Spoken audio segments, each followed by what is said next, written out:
자, 한국체육사의 2강 선사와 삼국시대입니다. 이 부분에서 공부하실 내용 많지 않습니다.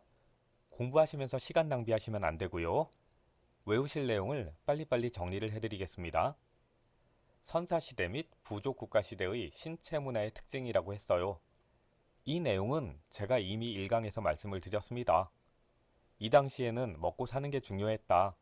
당장 나가서 사냥을 해야 되고 수렵을 해야만 한다. 그리고 이웃의 부족이라든가 혹은 다른 부족 국가와 전쟁이 치열했다. 그래서 먹고 살기 위해서도 신체 활동이 필요했지만 전쟁에서 살아남기 위해서도 신체 활동은 중요했다. 기억나시죠? 그 내용만 기억을 하시면 됩니다. PPT 화면에 선사시대에는 의식적인 혹은 의도적인 활동보다는 생존을 위한 본능적인 활동이 중요했다. 이 문장이 그겁니다. 당장 굶어 죽지 않기 위해서 사냥을 해야 하고 혹은 물고기를 잡아야 했는데 그런 본능적인 활동이 자연스럽게 신체 활동과 연결이 되었다라는 거죠. 그 다음 문장에도 비슷한 말이 있네요. 생존을 위한 본능적인 활동으로서의 사냥술과 전투술이 중심이었다. 자, 이건 설명 이제 안 드려도 되죠?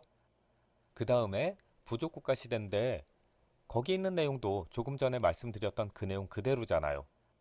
부족 국가 간에 잦은 전투가 있었고 그런 전투에 대비하기 위한 수련 활동이 있었다. 그리고 체육 활동은 무사로서의 수련 활동과 유사했다. 무사로서의 수련 활동이니까 무예를 닦았다라는 거잖아요. 왜냐하면 전쟁에 나가서 죽을 수는 없으니까 이런 것들도 굳이 외우지 마시고 본인이 다른 사람들에게 옛날 얘기 해주는 것처럼 슬슬 한번 말씀을 해보세요. 그러면 저절로 머릿속에 들어갑니다. 자, 이번엔 부족국가 시대의 생활과 체육 제천 행사라는 건데요. 어떤 민족인가를 막론하고요. 부족국가 시대에는 제천 행사라는 것이 있었습니다. 제천, 하늘에 제사 지내는 행사란 뜻이죠. 당연히 우리나라에도요. 그런 제천 행사에 관한 기록과 흔적들이 남아 있습니다. 그러면 왜 하늘에 제사 지낼까요? 그건요. 아직 인간의 문화 혹은 지성 이런 것들이 발달하지 않았기 때문입니다. 씨앗을 심고 물을 주고 제때 거름을 주고 그러면 더 많은 열매가 얻어질 거야. 아니면 조금 순한 어떤 동물들을 가두어 기르고 제때제때 먹이를 주다가 고기가 먹고 싶으면 그것들을 잡아먹으면 되지. 그런 생각을 할 수 있고 그리고 자연을 충분히 마음대로 활용할 수 있다면 굳이 하늘이라는 존재를 두려워하거나 혹은 하늘이라는 존재에 감사할 필요가 없겠죠. 그런데 부족국가 시대에는 아직 인간이 그런 능력을 충분히 가지지 못했기 때문에 마치 신적인 존재가 도와주면 더 좋은 사냥감을 얻을 수 있는 것처럼 혹은 더 맛있는 열매를 얻을 수 있는 것처럼 그렇게 생각을 했을 거란 말입니다. 그래서 제천 행사라는 걸 열고 하늘에 기도를 했던 거고요. 그리고 제천 행사에 또 다른 중요한 측면이 있어요. 이 당시에는 부족 간의 전쟁이 치열했다라고 했지 않습니까? 그래서 같은 부족원끼리의 단결이라는 것이 굉장히 중요했습니다. 이 제천 행사가 바로 그런 역할을 했대요. 신분을 막론하고 다 함께 모여서 춤추고 노래하고 맛있는 음식을 나누어 먹는 거죠. 그렇게 함으로써 같은 부족원끼리의 공동체 의식이라는 걸 강화했답니다. 그런데요, 그런 제천 행사가 진행되는 동안에 모든 부족원들이 함께 참여할 수 있는 그런 신체 활동들도 함께 행해졌다고 합니다. 그런 게 춤일 수도 있고요, 뭐 다른 여러 가지 놀이의 형태일 수도 있었대요. 그래서 체육사라는 걸 공부하고 있는 우리가 이 제천 행사의 이름을 외워야만 하는 겁니다. 제천 행사 때 신체 활동을 안 했으면 이런 거 공부 안 해도 되는데 그냥 얌전히 앉아서 술이나 먹지. 왜 술 먹다가 넥타이를 이마에 메고 춤을 추는 바람에 우리가 이런 걸 외워야 되냐 말이에요. 이건 농담이고, 자, 여기 제천 행사의 이름을 외우셔야만 합니다. 그 이름을 외워야 되는 이유는 뭐 별거 없어요. 제천 행사 때 신체 활동이 있었기 때문이다. 이겁니다. 고구려 동맹, 부여 영고, 동해 무천, 신라 가배. 이 네 개는 시험 문제를 촌스럽게 내는 사람들은 반드시 출제를 해요. 그런데 스포츠 지도자, 한국체육사의 시험 문제들이 촌스러워요. 그러니까 언제든 나올 수 있다라는 거죠. 외워두시라고요. 자, 이번엔 부족국가의 시대가 지나갔습니다. 부족국가들이 통합되면서 삼국이 성립하게 되죠. 그 삼국 시대에 각각의 국가에 있었던 무예 교육기관이 무엇이었을까? 그걸 외워두셔야만 하고요. 각 무예 교육기관의 특징들도 알고 계셔야만 합니다. 특히 신라의 화랑제도는 시험 문제에 엄청나게 빈출입니다. 꼼꼼하게 공부를 해두셔야만 해요. 자, 신라의 화랑도를 보시죠. 국선도, 붕월도, 풍류도, 원화도 이런 여러 가지 이름으로 불렸습니다. 처음엔 여성 집단이었대요. 예쁜 귀족의 여성 자제들을 뽑았답니다. 그런데 그 집단 구성원들끼리 질투를 하면서 살인사건이 벌어졌대요. 그 이후부터 화랑은 남성 집단으로 바뀌었다고 하고요. 남성 집단으로 바뀌었음에도 불구하고 용모가 뛰어난 사람들을 선발을 했답니다. 그리고 화장도 했다네요. 화장을 하는 이유는 몸이 아름다우면 마음이 아름답다. 그리고 마음의 아름다움은 몸으로 드러난다. 몸과 마음은 뗄래야 뗄 수 없는 관계를 가진다. 그런 사고 때문입니다. 그런 식의 사고방식은 동양권 문화에서는 흔하게 나타나거든요. 그런 걸요, 심신일원론, 심신일여론 이렇게 말을 합니다. 외우세요. 심신일원. 몸과 마음이 하나의 근원을 가진다. 심신일여. 몸과 마음이 하나다. 같은 말들입니다. 비슷한 말로 심신불가리론이라고도 해요. 몸과 마음을 뗄 수 없다라는 뜻이에요. 이건 지금 아예 외워버리세요. 심신일원, 심신일여, 심신불가리 다 같은 말. 그래서 화랑들을 용모 단정한 사람으로 뽑았고 화장까지 시켰다더라. 외우실 수 있죠? 화랑은 진흥왕 때부터 체계화되었고요. 그 운영의 목적은 심신의 수련을 통해서 몸과 마음이 모두 건강한 전인적 인간을 육성하기 위해서입니다. 물론 이 당시에는 전인적 인간이라는 용어는 없었습니다만 몸과 마음이 모두 건강한 사람, 그게 현대적 의미로는 전인적 인간이거든요. 그리고 이렇게 몸과 마음이 모두 건강한 사람을 길러내야 되는 이유는요. 그 당시가 통일전쟁이 한참 진행되던 시대였기 때문입니다.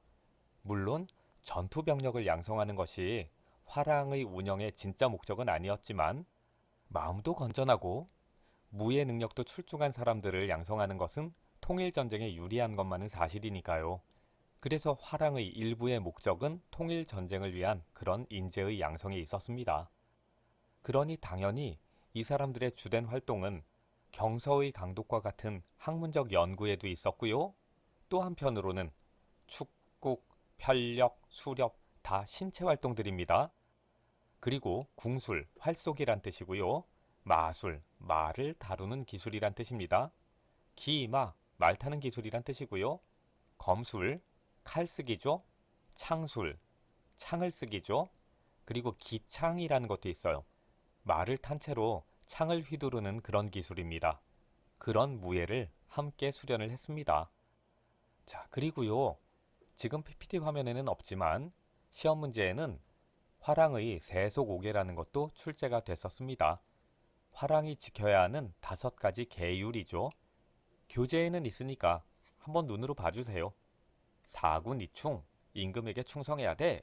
사친이요, 부모에게 효도해야 돼. 교우이신, 친구 간에는 믿음이 있어야 돼. 임전무태, 싸움터에선 물러나면 안 돼. 살생유택, 살아있는 걸 함부로 죽이면 안 돼. 어떤 사회의 구성원이라면 당연히 가져야 되는 좋은 덕목들이 다 있죠. 그런데 특히 살생유택 같은 건 조금 이상해요. 전쟁을 준비하고 무사교육을 하고 있는 사람들에게 살생유택이라는 그런 계율을 강요를 한다? 그런 계율을 가르친다? 조금 이상하죠? 그런데 그런 살생유택이라는 계율을 가르치는 이유는 신라가 불교 국가였기 때문입니다. 불교에서의 가르침이 살아있는 것들을 함부로 죽이지 마라라는 거잖아요. 그러다 보니까 불교를 신봉하고 있는 신라에서는 무예교육을 하면서도 살생유택이라는 계율을 가르치게 된 거죠. 화랑은요, 또 시험 문제 나올 겁니다. 정리를 잘 해두셔야 돼요. 이번엔 고구려의 태학입니다. 고구려의 태학도 신라의 화랑과 마찬가지로 귀족의 자제들을 대상으로 했습니다. 그리고 국립교육기관이에요. 국가에서 관할을 했다라는 뜻이겠죠?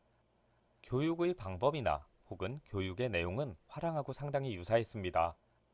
경학, 경전을 공부한다란 뜻이고요. 문학이라는 건 글을 짓는다란 뜻입니다. 그리고 당연히 무예를 교육을 했죠. 운영의 목적도 화랑하고 동일합니다. 귀족의 자제를 대상으로 군사적인 훈련과 인격 함양을 위한 교육을 실시해서 전인적 인재를 양성을 하려고 했던 거죠. 그러다 보니 신체 활동도 화랑하고 동일하네요. 기마, 궁사 이런 것들을 교육을 했답니다. 궁사 그러면 활쏘기입니다. 기마는 아까 말씀드렸고요. 고구려에는 태학 이외에도요. 경당이라는 것이 있었어요. 평민 계층의 자제들을 대상으로 했고요. 평민이 대상이었다는 점을 제외하고는요. 화랑과 그 운영의 목적이나 방법이 동일했을 것으로 추측이 되고 있습니다. 이를테면 문무를 겸비한 인재를 양성한다거나 단순하게 경전에 대한 교육뿐만 아니라 군사훈련의 요소를 가지고 있었다라는 거죠. 그래서 이 경당에서 이루어졌던 신체 활동은 기마, 궁사, 이런 군사적 목적의 교육이 있었다라는 거예요. 화랑하고 거의 동일하죠. 그러니까 화랑을 잘 공부를 해두시고 다른 나라의 교육 제도나 기관은 그 이름만 외우신 다음에 화랑하고 똑같아, 화랑하고 똑같아 이러시면 된다라는 거예요.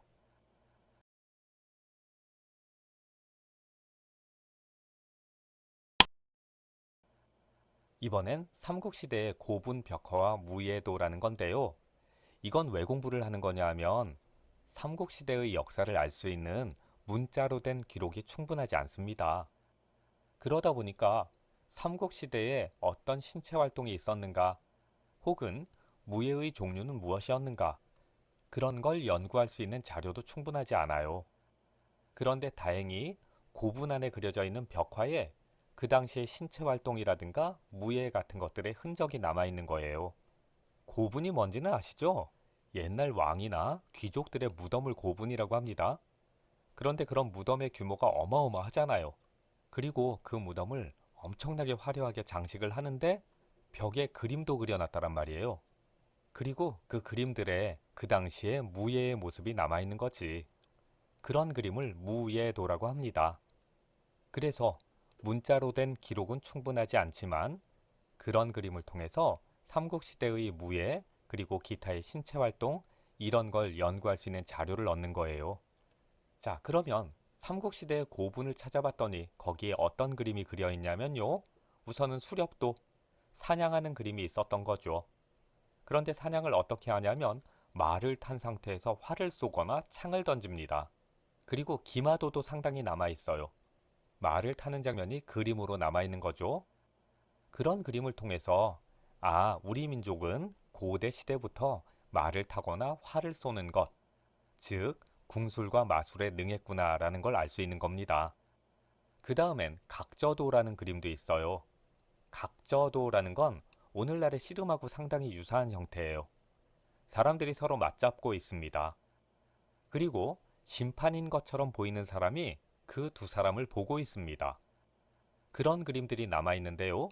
그 그림을 각저도라고 합니다. 왜 각저도라고 하냐 하면 다른 기록에 보면 그런 행위들을 각저, 강력, 각희, 상박, 쟁교 이런 이름으로 불렀다라고 하거든요. 그리고요, 그 각저라는 신체 활동은 아마 오늘날의 씨름의 원형일 것이다라고 추측이 되고 있습니다. 외우세요. 각저는 씨름입니다. 그리고 수박도라는 그림도 있어요. 수박이라는 무예의 그림이란 뜻입니다. 이런 그림은 대개 두 명이 조금 거리를 두고 떨어져 있습니다. 그리고 손으로 방어 자세를 취하거나 혹은 때리는 자세를 취하고 있습니다. 그래서 그 그림으로 보아서 아마도 맨손 격투술의 원형이 아닌가라고 추측되고 있죠. 우리나라 고분에 남아있는 이런 그림들이 그 당시의 체육활동, 신체활동, 무예 이런 것들을 엿볼 수 있는 자료가 됩니다. 그래서 여러분들은 적어도 각저가 무엇인지 그리고 수박이 무엇인지 그 정도는 외우셔야 돼요. 계속 이거 외우셔야 돼요 라는 말씀밖에 못 드리겠는데요. 지금 이 PPT 화면에 있는 것도 다 외우세요. 이건 삼국시대에 유행하던 민속 스포츠와 오락들입니다. 그런데 이걸 꼼꼼하게 다 외우실 필요까지는 없고요. 대략의 개념들 그리고 특징들만 아시면 됩니다. 예를 들어서 가죽 주머니로 만든 공을 차던 놀이는 무엇인가? 그 정도만 대답하실 수 있으면 돼요. 축구기라는 경기군요. 오늘날의 축구와 상당히 유사하고요. 군사훈련과 신체 단련의 목적도 있었답니다. 그 다음에 석전. 석전은 돌싸움이란 뜻이에요. 마을 단위로 편을 나누어서요. 돌팔매를 하는 겁니다. 정말 무시무시했겠죠. 이 돌싸움 때문에 불구가 되거나 사망하거나 그런 일들도 있었대요. 그럼에도 불구하고 이런 돌싸움이 유행했던 것은 그 당시가 한참 전쟁을 진행 중이었던 시대이기 때문이겠죠. 그 다음에 투호. 투호는 항아리에 화살을 던져 넣는 경기예요. 농주. 농주는 구슬을 가지고 논다 이런 뜻입니다. 구슬로 하던 저글링 같은 거라고 생각을 하시면 됩니다. 그 다음에 방응. 이게 종류가 완전히 달라요. 방응은 매사냥이란 뜻이거든요. 그런데 이 매 한 마리의 값이 엄청나게 비쌌기 때문에 돈이 많은 귀족들만 이 방응이라는 놀이를 즐길 수 있었습니다. 그런 점에서 위에서 살펴봤던 다른 민속 스포츠와 이 방응은 다른 거예요. 시험 문제에 간혹 이렇게 나옵니다. 다음 중 그 유형이 다른 민속 스포츠는 그런 문제가 나오면 그건 귀족의 스포츠인가 아니면 평민들의 스포츠인가 그걸 구분하라라는 문제거든요. 그러니까 일반적으로 답은 방응일 거예요. 그 다음엔 저포라는 게 보이네요. 저포는 지금의 윷놀이와 유사합니다. 윷놀이의 기원이 되는 놀이라고 생각을 하시면 됩니다. 그 밖에 연날리기 같은 것도 즐겼고요. 이 표에는 기록하지 않았지만 그 밖에도 다양한 놀이들이 있었다고 합니다.